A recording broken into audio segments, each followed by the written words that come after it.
সকালবেলায় ফজর পড়ে যখন শুতে যাচ্ছি তো আমাকে জিজ্ঞেস করছে, আচ্ছা আচ্ছা আবু ফাতেহা বলেন যে হিন্দু খ্রিস্টান এরা তো ভিন্ন ভিন্ন ধর্ম, এক ধর্ম না।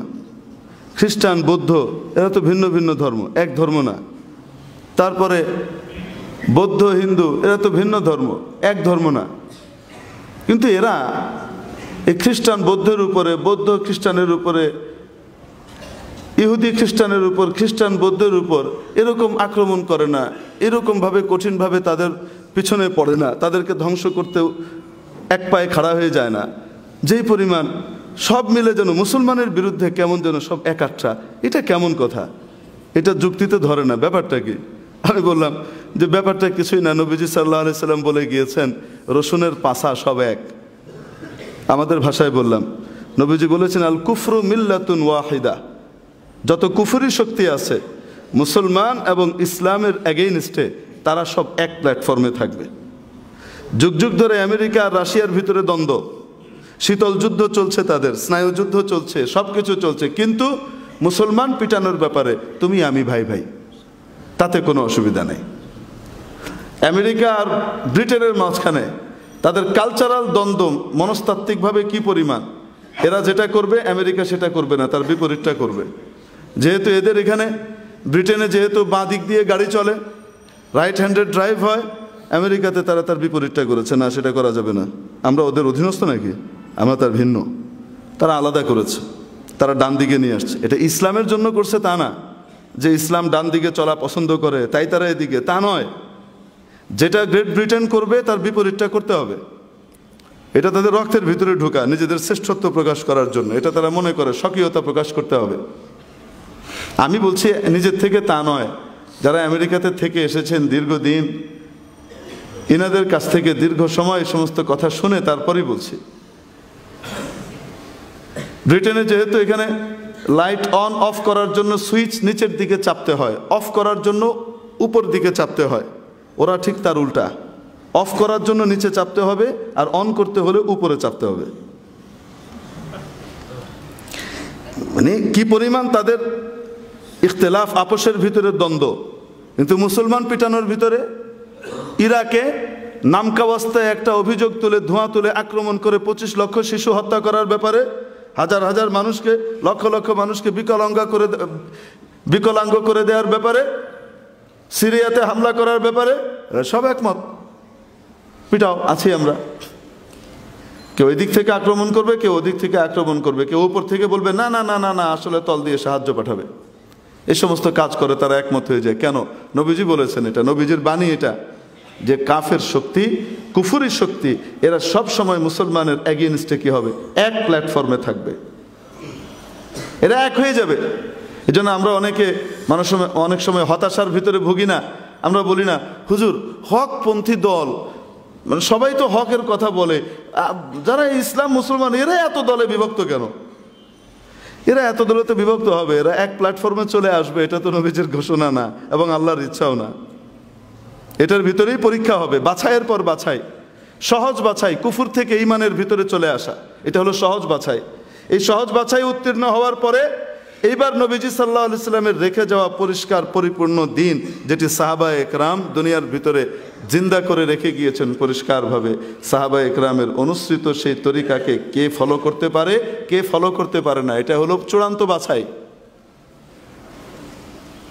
এটা বাছাইয়ের পর বাছাই, এটা তো আল্লাহ তাআলা করবেন। কারণ মর্যাদা দিতে হলে, ডেজিগনেশন আপনার কি বলে, আপনার প্রমোশন দিতে হলে, আপনাকে মর্যাদার আসনে আসীন করতে হলে পরীক্ষার একটা ধাপ তো পার করতে হয়, এটা পার করবে। মেরে মুআজ্জাজ হাজিরিন, এই জন্য আল্লাহ তাআলা বলেছেন, নবীজির মাধ্যমে জানিয়েছেন, কাফেরদের সাথে সদাচরণ হবে। যে কাফের মুসলমানদের বিরুদ্ধে লড়াই করে না, অথবা মুসলমানদেরকে, লড়াইকারীদেরকে সাহায্য করে না, অথবা মুসলমানদেরকে লড়াই করার ব্যাপারে পরিকল্পনা প্রণয়ন করে না, এই ধরনের কাফের যারা মুসলমানদের এগেইনস্টে কি করে না, লড়ে না, সোজা কথা, কোনোভাবেই না, প্রত্যক্ষভাবেও না, পরোক্ষভাবেও না, এই সমস্ত লোকদের সাথে সদাচরণ করবেন। আপনি সূরা মুমতাহিনা খুলে দেখেন 28 পারা, আপনি তোমরা সদাচরণ করবে, আল্লাহ তাআলা নিষেধ করেন না, লা ইয়ানহাকুমুল্লাহ। তাদের সাথে সদ্ব্যবহার করবে, ভালো আচরণ করবে, তাদের বিপদ আপদে পাশে দাঁড়াবে, তাদের সাহায্যে যাবে। সে তোমার প্রতিবেশী, তুমি খবর পেয়েছো তার ছেলেটা অসুস্থ হয়ে গেছে, সে বাড়িতে নাই, তুমি তাড়াতাড়ি তাকে নিয়ে হসপিটালে যাওয়া না যাওয়া এগুলো যা আছে সব করবে, মুদারাত মুরুওয়াত যেগুলো আছে সব হবে। কিন্তু তাদেরকে বন্ধু বানানো যাবে না। কি করা যাবে না? বন্ধু বানানো যাবে না। বন্ধুর জায়গা হৃদয়ে, আচার আচরণের জায়গা বাইরে। আচার আচরণ সব ভালো করবে, কিন্তু হৃদয়ে ঢুকতে দেওয়া যাবে না। লা তাত্তাখিযু বিতানাতাম মিন দুনিকুম ওয়া লা ইয়ালুনাকুম খাবালা। যদি করো তাহলে তোমার ভিতরে ঢুকে তোমাকে শেষ করে দিবে, তুমি শেষ হয়ে যাবে, তোমার ঈমান হারিয়ে যাবে, তোমার স্বকীয়তা বিনাশ হয়ে যাবে, তুমি তাকে করতে পারবে না, তুমি নিজে ধ্বংস হয়ে যাবে। আর জায়গায় তো পরিষ্কার করে বলেছেন, ইয়া আইয়ুহাল্লাযীনা আমানু লা তাত্তাখিযুল ইয়াহুদা ওয়ান নাসারা আউলিয়া। ও ঈমানদাররা, তোমরা ইহুদি খ্রিস্টানকে বন্ধু হিসেবে বরণ করে নিও না। ওয়াদ্দু মা আনিতুম, যে সমস্ত বিষয়ে তোমরা বিপদে পড়বে, কষ্টে পড়বে, সেগুলোকে তারা বড় ভালোবাসে। কদ বাদাতিল বাগদাউ মিন আফওয়াহিহিম ওয়া মা তুখফি সুদুরুহুম আকবার। মাঝে মাঝে তাদের মুখ থেকে এই ধরনের কিছু ঘৃণা প্রকাশ পেয়ে যায়, কিন্তু মুখ দিয়ে যতটুকু প্রকাশ পায় তার চেয়ে অনেক ভয়ঙ্কর ঘৃণা তোমাদের ব্যাপারে তারা পোষণ করে তাদের হৃদয়ে। ওয়া মা তুখফি সুদুরুহুম, তাদের হৃদয়ে পুঞ্জীভূত যে ঘৃণা তোমাদের ব্যাপারে আকবার, এটা মুখে যা প্রকাশ পায় তার চেয়ে অনেক বেশি। এবং নবীজির ওনার মতো আখলাকওয়ালা দুনিয়াতে আর কেউ আসে নাই, আর আসবে না। এত বড় উদার আচরণের অধিকারী পৃথিবীতে কেউ আসে নাই, আর আসবে না। এই নবীজি সাল্লাল্লাহু আলাইহি সাল্লামের সংস্পর্শ লাভে ধন্য হয়ে যারা সাহাবী হয়েছেন, তাদের আচরণ যদি শুধু সামনে আনা হয়, তাহলে তাদের আচরণের মতো আচরণও ইতিপূর্বে এবং পরে পাওয়া যায় না। এত জবরদস্ত আচরণ তারা করেছেন। তাহলে সেই নবী, যে নবী শিখিয়েছেন, তার আখলাকটা কি পরিমাণ ছিল, কোন স্তরের ছিল? তারপরেও আখলাক দিয়ে কিন্তু তাদের হৃদয় কোণে জয় করতে পেরেছেন বা পারবেন সকলের, তা নয়। আল্লাহ তাআলা পরিষ্কার করে বলে দিয়েছেন, হ্যাঁ আপনি তাদেরকে খুশি করতে পারবেন শুধু একটা জিনিসে, সেটা হলো নিজ দিন ধর্ম ছেড়ে আপনি তাদের অনুসরণ করবেন, তাদের কালচার ফলো করবেন। তাহলে তারা আপনাকে কি করবে? আপনার উপরে সন্তুষ্ট হবে, নতুবা কোনোদিন সন্তুষ্ট হবে না। ওয়ালান তারদা আনকাল ইয়াহুদ, আল্লাহ লান ব্যবহার করেছেন শব্দটা, ওয়ালান তারদা। লা তারদা যদি আল্লাহ বলতেন তাহলে অর্থ হতো যে তারা সন্তুষ্ট হবে না। লান তারদার অর্থ হলো তারা কখনো সন্তুষ্ট হবে না। আনকা, আপনার ব্যাপারে, আল ইয়াহুদ ওয়ান নাসারা, ইহুদি এবং খ্রিস্টানরা, হাত্তা, ততক্ষণ পর্যন্ত তারা আপনার উপরে খুশি হবে না, তাত্তাবিআ মিল্লাতাহুম, যতক্ষণ পর্যন্ত আপনি তাদের কালচার, তাদের দিন ধর্মকে পরিপূর্ণভাবে ফলো না করবেন। হাফ ফলো করলেও তারা আপনার উপরে খুশি হবে না।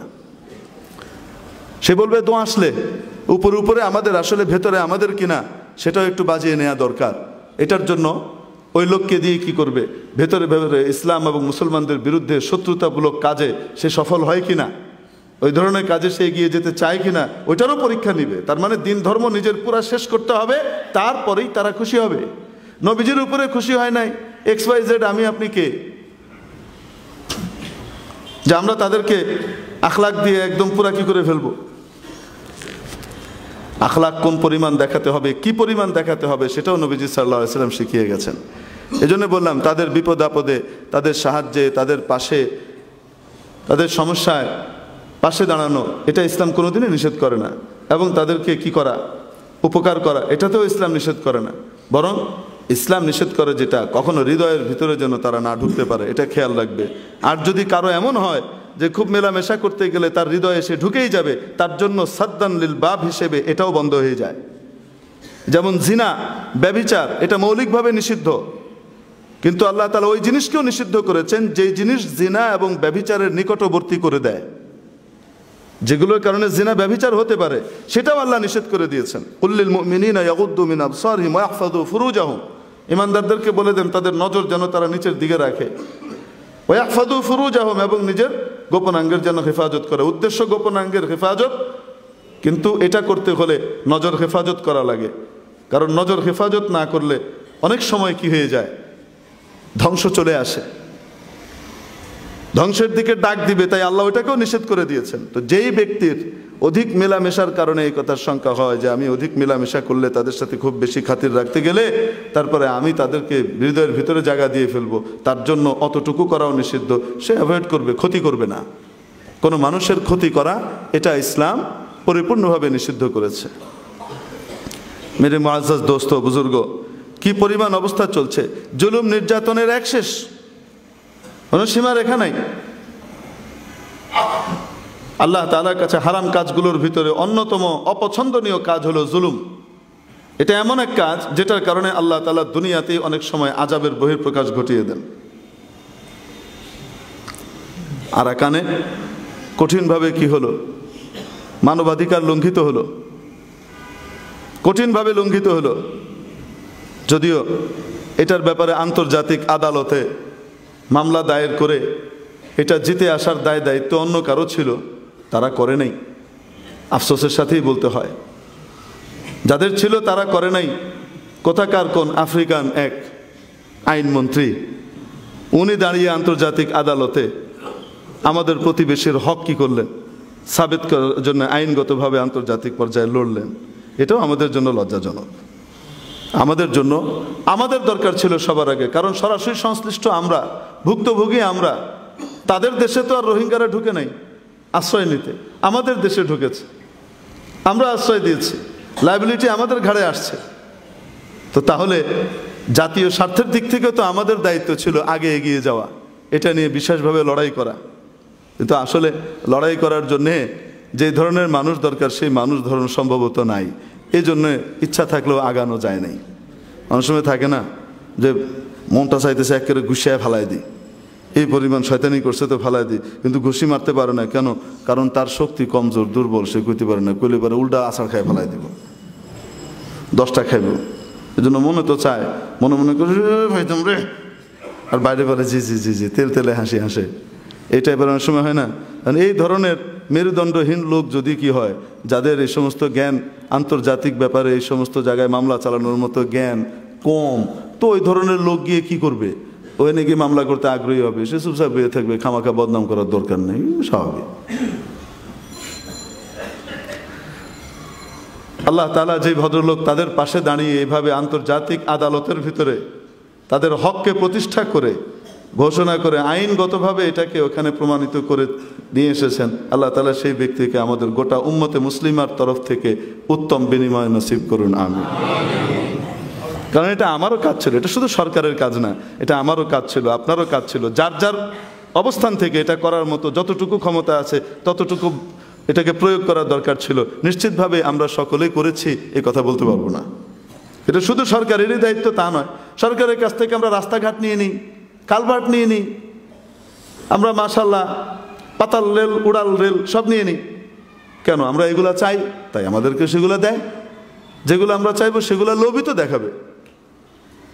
বাচ্চা ছেলে অনেক দামি টামি কিছু চায় না, সে ললিপপ চায়, সে চায় চকলেট। এই জন্য মুরব্বীরা তাকে 1000 টাকা দিলে সে যতটুকু খুশি হবে তার চেয়ে বেশি খুশি হয় সে কিসে? একটা ললিপপ দিলে। তো যে যেটা চায় তাকে তো সেটাই দিবে, আমরা যেটা চাই আমাদেরকে সেটাই দিবে। হুজুর আমরা তো এর বিপরীত চাই। বিপরীত চাই ড্রয়িং রুমে বসে বললে হবে না তো। বিপরীত চাই এটা জায়গা মতো তো বলতে হবে, কোনটা চাই সেটা প্রকাশ করতে হবে। যখনই নির্বাচনী ইশতেহার আসে তখন জিজ্ঞেস করতে হবে, আপনি আমার নবীর জন্য কি কি করেছেন সেটা বলেন, কি করবেন সেই ঘোষণা দেন। আমাকে এই ঘোষণা দেন যে আপনি ক্ষমতায় আসলে আমার নবীর জন্য কি কি হবে। আমার নবী আমার কাছে আমার জানের চেয়ে বেশি প্রিয়। আল্লাহ তাআলা এই কথা বলে দিয়েছেন, আন-নাবিয়্যু আউলা বিল মুমিনিনা মিন আনফুসিহিম ওয়া আজওয়াজুহু উম্মাহাতুহুম, সূরা আহজাবের আয়াত। আল্লাহ তাআলা বলেন যে নবী ঈমানদারদের কাছে তাদের জানের চেয়ে বেশি প্রিয়। কিসের চেয়ে? জানের চেয়ে বেশি প্রিয়। আমার নবীর ব্যাপারে বিভিন্ন সময় বিভিন্ন সমস্যা দেখা দেয়, আর তারা কিভাবে জামিন টামিনে মুক্ত হয়ে পার হয়ে চলে যায় জার্মানিতে, ওইখানে গিয়ে শয়তানি করে। এই ধরনের কারবারগুলো হচ্ছে। তো আমার নবীর ব্যাপারে আপনি কি আইন করবেন সেটার ঘোষণা দেন। জিজ্ঞেস করেন, চাপ দেন, পুরো জনগণ চাপ দেখ, তারপরে দেখবেন সবাই এই কথা বললে আইনের ইশতেহার আসে কিনা নিজেরাই বলবে। আমরা ক্ষমতায় গেলে নবীর বিরুদ্ধে কেউ কথা বললে তার ব্যাপারে আমরা সর্বোচ্চ সাজা, মৃত্যুদণ্ডের আইন করব। দেখেন আপনি তারপরে কি হয়। আমরা বলি, আমরা তো কই না। আমি বলি আপনি আমাকে 5G দিবেন তো? এখন 6G বের হয়নি, আমার জন্য 6Gর ব্যবস্থা হবে কি না? আমি দিনে রাতে পেশাব পায়খানায়, ট্রেনে, গাড়িতে যে কোনো জায়গায় যাব, আমি নেট কানেকশন পাবো তো? আমি পাচক পচক করতে পারবো তো? আমরা চাই এগুলা, আমাদেরকে দিবে এগুলা। এজন্য খুব সহজ যে আমরা কান থেকে দায় এড়িয়ে দেওয়া, কাঁধ থেকে দায় ফেলে আরেকজনের ঘাড়ে চাপিয়ে দেওয়া, এটা খুব সহজ। এটার অর্থ এই নয় যে যারা দায়িত্বে থাকবেন তাদের কোনো দায়িত্ব নাই। জনগণ না চাইলেও তাদেরকে সহি দিক নির্দেশনা দেওয়া এবং ভালো কাজের উদ্বুদ্ধ করা, এটা যারা দায়িত্বে থাকবেন তাদের দায়িত্ব, এটা তাদেরও দায়িত্ব। এই জন্য মেরে মুআজ্জাজ হাজিরিন, এখানে হলো কি রকম বিভৎস কারবার হলো, আলামতগুলো নষ্ট করে দিয়েছে, ধ্বংসের আলামতগুলো শেষ করে দিয়েছে। এই ধরনের কর্মকাণ্ডের পেছনে আল্লাহ তাআলা এক একজনকে এক এক কারণে সহায়তা করে। কি কারণে সহায়তা করে বলা যায় না। দেখেন, এই যে লক্ষ লক্ষ মানুষ, প্রায় 18-20 লাখ মানুষ, হিসাবে দেখাচ্ছে 10-12 লাখ, তো আসলে 18-20 লাখ মানুষ, এই যে মানুষ আমাদের এখানে এসেছে, আসার কারণে আমাদের বাহ্যিকভাবে দুনিয়ার কিছু ক্ষতি হয়তো হয়েছে, কিন্তু এটাকে আমরা সাফার করে নেওয়ার কারণে, তাদেরকে আশ্রয় দেওয়ার কারণে আল্লাহ তাআলা যদি কিয়ামতের দিন এই কথা বলেন, আমার বান্দাকে তুমি আশ্রয় দিয়েছিলা কষ্টের জায়গা থেকে, আমি তোমাকে আমার জাহান্নাম থেকে আশ্রয় দিচ্ছি জান্নাতে, ও বাঙালি জাতি যাও মাফ করে দিলাম। বলেন তো দেখি, এই পাওয়াটা এই হারানোর তুলনায় কি খুব কম না অনেক বেশি? কত বেশি সেদিন বোঝা যাবে। আল্লাহু আকবার। কিন্তু এদের পেছন থেকে শয়তান কি করলো? এদেরকে বাংলাদেশ সরকার চাপ দেয় নাই তা না, বাংলাদেশ সরকার চাপ দিয়েছে, কিন্তু 2 ইতর পিছন থেকে পুষ্টপানাহি করেছে। একটা কাছের ইতর, আরেকটা সেই দূরের ইতর। দূরের ইতরকে চিনেন না? হ্যাঁ, নাকচাপটা, ওই নাকচাপটা ইতর, ওইটা ওইখান থেকে কি করছে? পুষ্টপানাহি করেছে, যেটাকে আপনারা চিনেন, চীন নামে চিনেন। তাদের খেলনা টেলনা কয়েকদিন ব্যবহার বন্ধ রাখেন। যে অবস্থা শুরু হয়েছে, কোনটা দিয়ে কোন জিনিস ঢুকে কোনো ঠিক ঠিকানা নাই, বাঁচার আগ পর্যন্ত আমদানি টামদানি কিছুদিন বন্ধ রাই বালা। আগে যান পরে না ব্যবসা, বলেন না কেন? আগে যান বাঁচবো, পরে কি ব্যবসা। পৃথিবীর বিভিন্ন দেশ ফ্লাইট বন্ধ করে দিছে, ওখান থেকে আসা কোনো ফ্লাইট এখানে ঢুকতে পারবে না। ওখান থেকে কেউ আসলে তার একদম মাথা থেকে পা পর্যন্ত পুরো থরো চেক আপ করিয়ে, তারপরে উন্নত চেক আপ করিয়ে তারপরে ভিতরে ঢুকতে দেওয়া হবে, নাহলে ঢুকতে দেওয়া হবে না।